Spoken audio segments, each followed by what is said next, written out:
Welcome to the Wyoming Women's Business Center's 2021 webinar series. Today's presentation is Pros and Cons of Starting a Seasonal Business.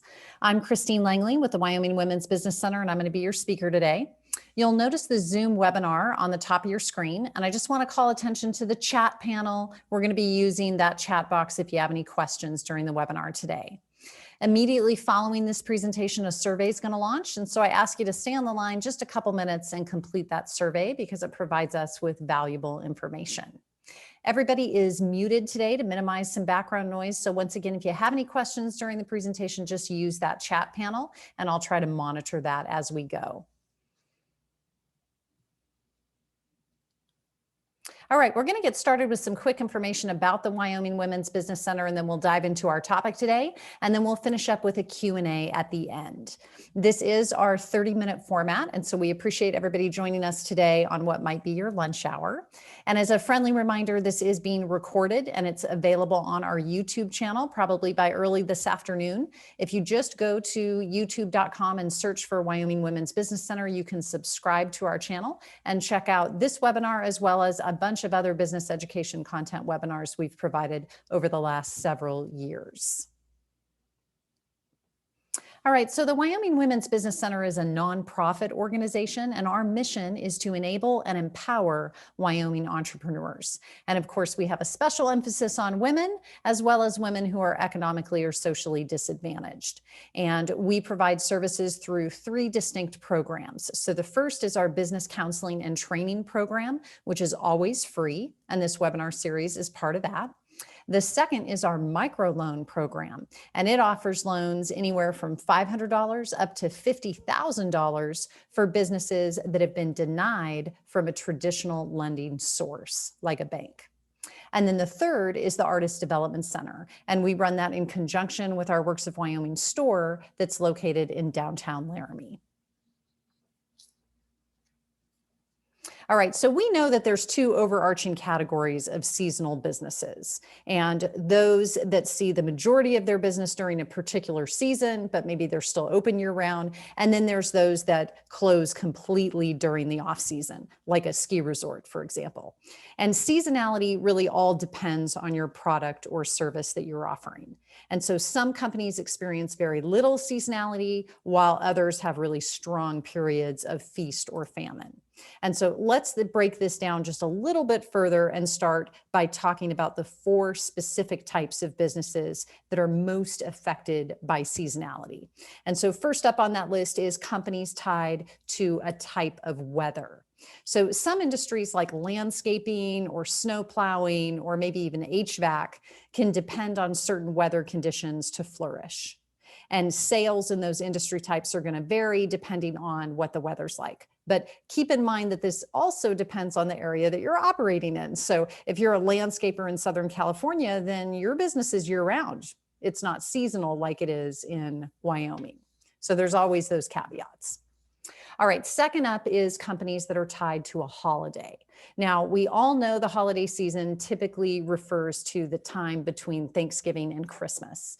And that's a big sales period, of course, for most retailers. But some businesses are tied more directly to a holiday, like Valentine's Day for florists or Halloween for a costume manufacturer. And so in those examples, seasonality effects are likely to be consistent and predictable every single year. All right, third up is companies tied to a calendar date. These are businesses that have a spike in sales on certain dates. So for example, the start of a new calendar year may trigger sales. Industries like, say, insurance. Another example is fitness centers, right? They have a predictable calendar-related sales event. People have a tendency to join gyms as a result of a New Year's resolution. And so fitness membership enrollment is actually 50% higher in January than in any other month of the year. And then fourth is companies tied to weather-related travel. So certain times of year are popular for travel. We know this, and that can spark a lot of business for travel and tourist fueled businesses. And we know that heavy travel seasons also help boost outdoor leisure activities like skiing or camping or whitewater rafting or hunting. And we have plenty of businesses catering to weather related travel right here in Wyoming. All right, so now I understand that most companies don't fit maybe neatly into one of these categories, and almost all businesses can experience some sort of seasonal effect. So for our purposes today, we're going to stay focused on businesses that are traditionally seasonal. And what I mean by that is that you're really only operational during a specific period of time. And we're going to talk about the pros and cons of owning a seasonal business like that. All right, so whenever most of us think about a seasonal business, the first and most positive thing that comes to mind is the inherent flexibility that's created from only operating seasonally. Now, that flexibility can extend to time and having more time with family and friends, or it can extend to business operations and the ability to be more agile and flexible because you're only operating during a short window of time. So if you're interested in operating a seasonal business, I want you to think about the type of flexibility that you're expecting, and then contrast that with the reality of your market research on the respective industry. Sometimes that we find our dream scenario is kind of just that. It's a bit dreamy. So be sure you know the business that you're starting is going to allow for the flexibility that you're desiring. And if in fact the primary reason is that you're starting the business is for flexibility, I just encourage you to confirm that that's true and that that's going to happen. All right, lots of entrepreneurs are hoping for some additional income.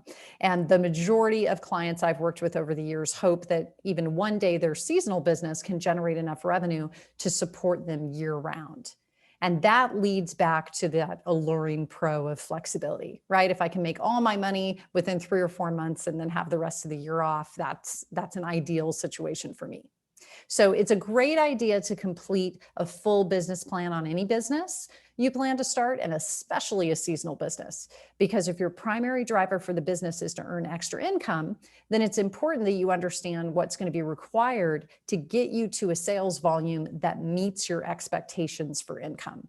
So I always recommend you do your work with financial projections and be very realistic on your earning potential, because it's hard to put in all the time and effort, even seasonally, and then end up with very little profit. And if you need help putting together financial projections, that's what we're here for. I encourage you to reach out to the WWBC for some direct business counseling. It's what we do every day with clients, and it's always free. All right, another upside with seasonal businesses is that they often allow for creativity in all areas of the business, right? From services and products to marketing. And that can be really stimulating and fun. I owned an ice cream company for 7 years, and we operated in both Wyoming and Colorado. And it was definitely a seasonal business. And one of the best parts of running that business was the creative element that happened every summer. We got to experiment with product development. That's kind of a fancy way of saying play in the kitchen and come up with new flavors. We made lots of pivots and turns along the way in marketing, as well as the types of events that we did. And, when the majority of your revenue is made 3 or 4 months of the year, it's fast paced, it's exciting, and it can be a creative ride. So if that fits with your personality, then a seasonal business may be for you. All right, number 4 is advanced preparation. So during the off season, owners have more time to develop things like budgets and systems and processes and procedures, ahead of the busy season. And that really brings us back to financial projections and forecasting your cash flow.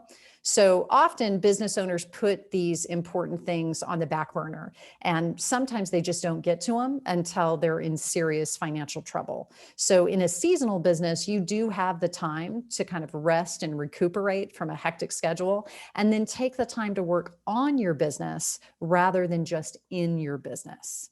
And I can tell you from personal experience, it was much easier to run the back end of my seasonal business because I had 9 months to prepare. Right? I'd compare it to running a sprint, like versus a marathon. So think about yourself and try to determine if you resonate with the success that comes from sprinting and recuperating and then rinse and repeat, do it again, or if you really like the continuity and consistency of more of a long race, like a marathon.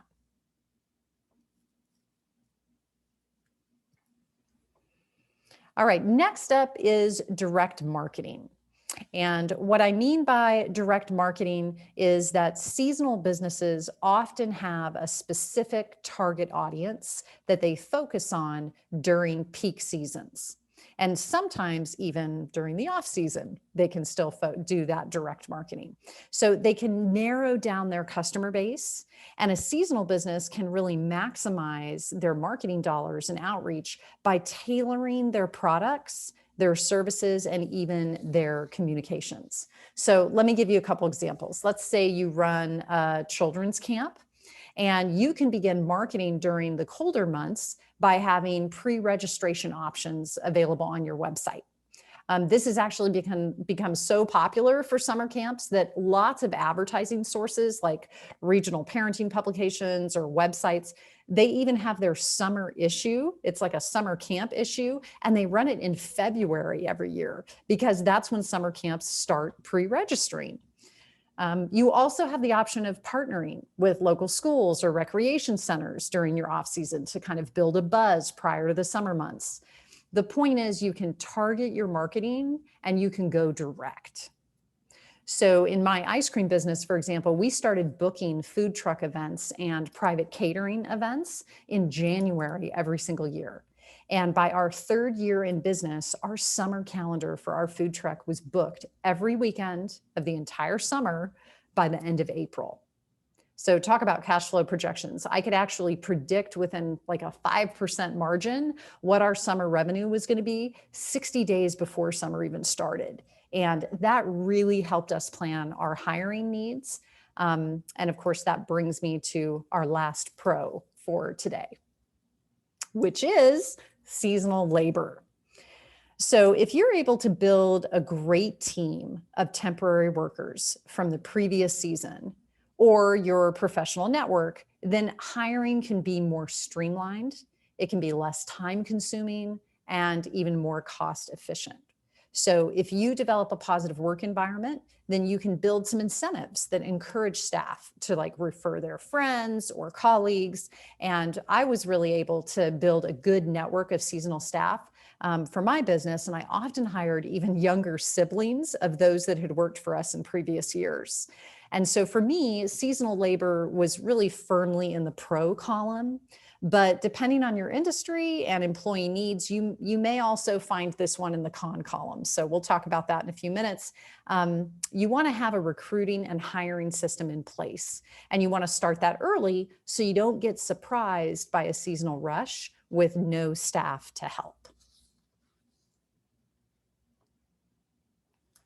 All right, moving on to the cons now. We know that a seasonal business isn't a traditional business, and it often means that you don't have much time to recover from any mistakes you might make during that high season. So all the more reason to plan and prepare in the off season.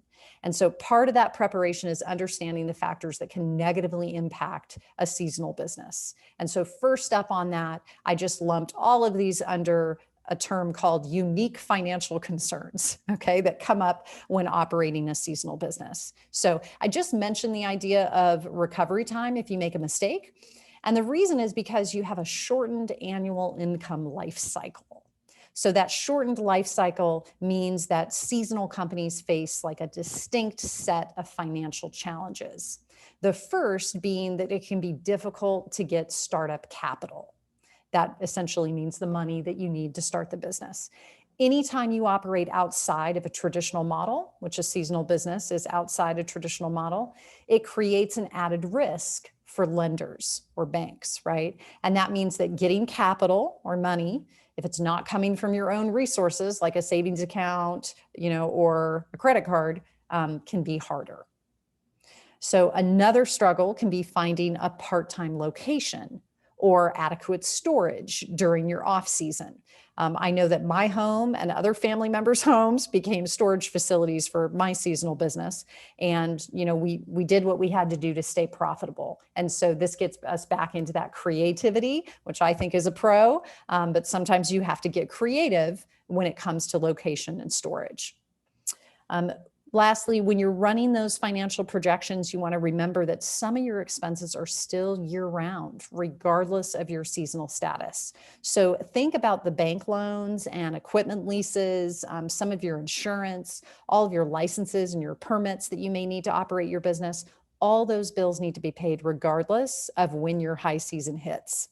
And that can lead to a cash flow crunch at either the start of your season or in the depths of your off season if you aren't prepared for that. So you definitely want to prepare for those cash flow shortfalls and know when they're going to hit you. All right, so I'm going to take a quick break here and launch a poll. I've got 3 questions on this poll. Kind of lumped them together today. So the first one is, which answer best describes you? I own a seasonal small business, I'm planning to start a seasonal small business, or I'm interested in learning more about seasonal businesses. And then the second question, another one of which one best describes you? I thrive in a deadline-oriented environment and enjoy sprint-like work pace followed by downtime, or I love a slow, long climb that requires continuity and consistency. And then third, when it comes to developing financial projections for my business, which one of these things best describes you? I'm confident in my abilities and continually update my forecast of revenues and expenses. I forecast revenues and expenses for the year, but fail to use the financial projections as a tool to make decisions in my business. I understand the concept, but I kind of struggle to get started when it comes to financial projections. And then lastly, thinking about accounting and budgets makes me sick to my stomach and I need help, right? Where do you fall in that? So go ahead and answer those questions for me. Tell me where you land. Thank you so much. We'll end that poll. Let's share that out. All right, terrific. So it looks like we've got one person in planning and somebody else that's interested in learning a little bit more. Somebody likes that kind of slow, long climb where other people are fast paced. So this is really about just knowing where you are at. So terrific. Thanks so much. We'll go ahead and close that out.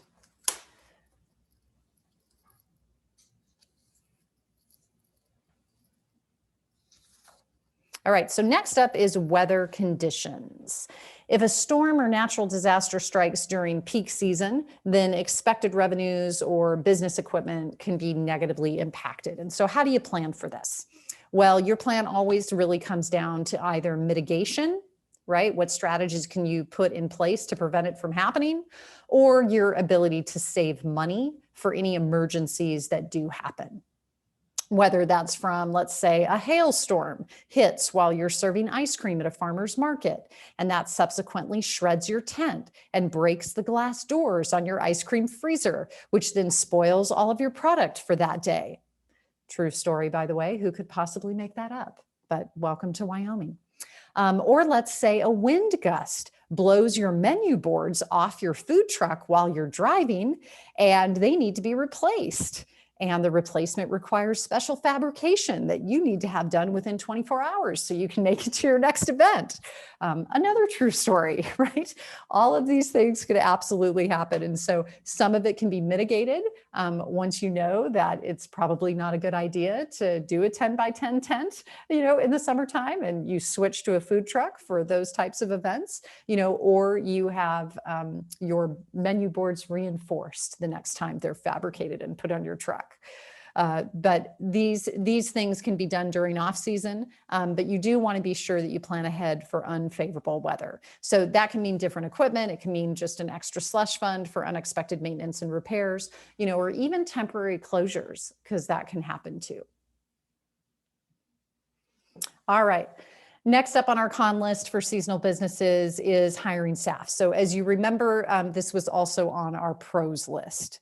And, this requires some recruiting, hiring, training temporary workers. And for some people, that may just feel exhausting. In addition, because of the transitional nature of employment nowadays, a higher turnover rate is much more likely in a seasonal business because people know that they're signing up for a temporary work, situation anyway. So I've even had employees only work one shift and quit. Now, maybe that was because they didn't like the work, or, maybe that was because they got a better offer, but your seasonal workers definitely tend to be less committed. So you can do some things to mitigate that. And by setting things like standards and procedures and incentives, prior to hiring. But really, that's a whole different webinar training. So for now, I just want you to be aware that hiring, while it can be a pro, it can also be a con of operating a seasonal business, if you aren't prepared and kind of ready going into it. All right, so by now you should be recognizing kind of a theme, and that's preparation. I think it's important to recognize that a seasonal business can create what I like to call a feast or famine level of stress. And not everyone is comfortable with the idea of earnings that fluctuate dramatically over the course of each year. And with most seasonal businesses experiencing these really intense peak periods or long work hours and a significant expenditure of energy are really the norm while business is booming. And so some of us think that's fun and others think it's a nightmare. So you need to decide what camp you're in, because the decision to open a seasonal business should really dovetail with both your personal interests as well as your priorities. Every entrepreneur is going to face ups and downs, but for seasonal business owners, it's a little unique because those highs and lows can be magnified. And so again, I want you to ask yourself, do I thrive in a work hard and then lay low environment? If that's the case, then a seasonal operation could be the ideal fit for your lifestyle. All right, once you've answered that question in the affirmative, then now is the time to prepare and plan. And so if you want some tips on managing a seasonal business, you can join me again in a couple of weeks on June 15th at noon again for a webinar on that very topic. All right, I'm going to switch us over now to questions. And again, you can use that chat panel. I think it's the easiest way for us to communicate during this webinar.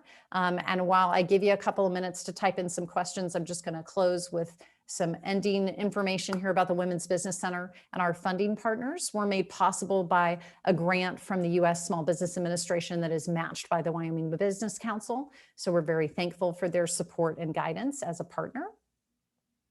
This is some contact information for myself. I head up business education for the Women's Business Center, and then also Jonathan Howdyshell, who is a one-on-one business counselor for us. So if you're interested in one-on-one business counseling, you want some help with those financial projections, I encourage you to reach out directly to Jonathan. You can also go to our website at wyomingwomen.org and click sign up now and become a client, and then Jonathan will reach out to you.